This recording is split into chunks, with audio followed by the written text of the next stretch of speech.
Hey everyone, welcome to today's Monday Morning Minute. Today is Monday, February 8th, and here is what's happening this week. First of all, we're going to talk a little bit about the reading for this week. It's from Patrick Finn's book, Literacy with an Attitude, and it's chapter 2, A Distinctly Un-American Idea.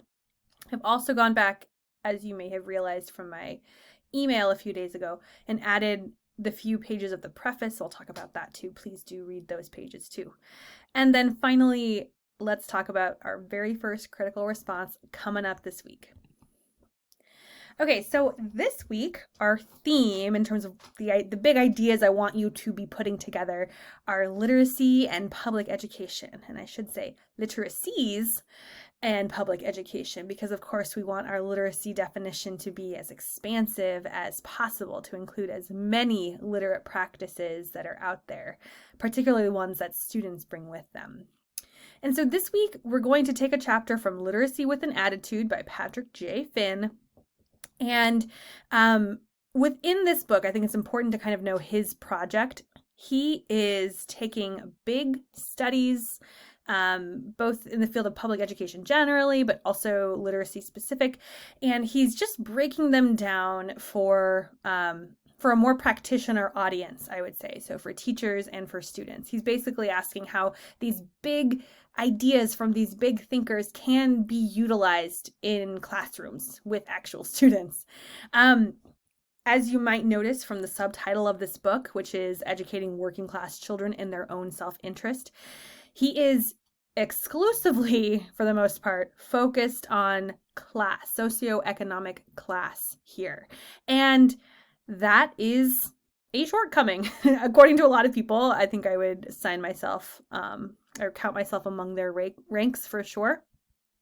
Because, of course, class intersects with race and gender and sexuality and religion, nationality, language, etc.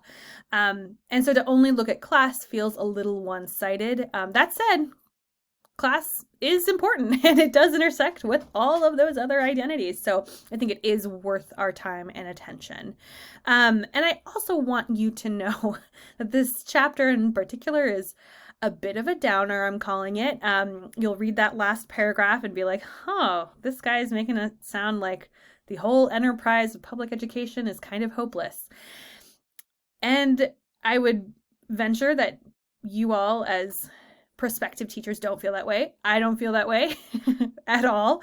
But I just wanted to kind of like flag that as you're reading it, like, you know, that's Patrick J. Finn's spin on things that we can very easily take or leave for ourselves. So I just wanted to flag that for you.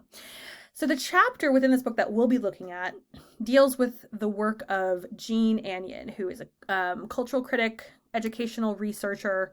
And this work is drawn from one article of Anyon's called Social Class and the Hidden Curriculum of Work, in which she went to several elementary schools of different socioeconomic levels. And so I guess it's fitting that, you know, Finn is really concerned with class, because Anyon too is also very concerned with class, and neither of them really engages race. So that should be something that we can really dig into here. But that said, her work is still very interesting and very important, timely, even though it was published, you know, over 30 years ago. And so again, her particular piece that Finn breaks down for us is about going into several elementary schools of different socioeconomic class levels and noting what about the culture prepared students for particular kinds of work. So the working class schools, for instance, were very work-oriented. Students were given more menial tasks. I think there's a description about a science experiment in which the teacher conducts the experiment and then the students have to like fill in, you know, lines on this like graphic organizer about what they learned from watching this experiment, right? Contrasted with the affluent schools, executive elite schools, these are different tiers that she's noted, and the kinds of learning that students engage in there. So she's making a larger argument that I think Finn does a nice job of explaining for us. I've also pulled a quote from another of Anyon's pieces And she uses the term ghetto, which is a problematic term. It was problematic then, it is problematic now. And I mean, I like to think that she's in on, its problematics, but I don't know. Anyway, here's this idea that I want us to grapple with because it was certainly radical in her time, and it, I think, continues to be radical today. She says, we must ultimately, therefore, eliminate poverty. We must eliminate the ghetto school by eliminating the underlying causes of ghettoization. So here she's suggesting that change has to start at, at the level of like large policy. If we were to get rid of poverty, then our students would be able to be successful in schools, or at least wouldn't have all of the stresses of poverty kind of holding them back. And this kind of goes against, just to put this in context with you, more recent educational reforms, which have really focused on the teacher and the teacher as the site of all change. So, we see teacher evaluations coming around. We see all kinds of standard curriculum because we don't want teachers to mess up. And all of that, behind all of that is this cultural value that it really, the make or break point is the teacher and not the larger society and inequality within that larger society. So again, interesting idea. I'm just going to let that rest. You think about it, let it percolate, let it simmer, and perhaps find a way to work it into your critical response this week. So speaking of which, we have our very first critical response. Remember, this is essentially a discussion that we'll be having every week that we have one of these critical responses. And our timeline during these weeks is a bit different. So you will post based on one of these prompts by this Thursday, and you're all divided into small groups. We're looking for 300 to 400 words for that initial post. It's okay if it's a little less than 300. It's okay if it's a little more than 400. But I'm just giving you that band to let you know what kind of depth I'm looking for. And you'll put that initial post up on Thursday, and then between Friday and Sunday, go back in and comment on 2 of your small group peers' initial posts. This could be, an affirmation or like, oh yes, I completely agree with it for these reasons. It could be trying to complicate their argument. It could be asking a question. It could be making a connection between what they're saying or a part of what they're saying and something else that you have read or experienced outside. All of those are options, but what we're looking for here are really like some authentic interaction as much as possible on a discussion board setting.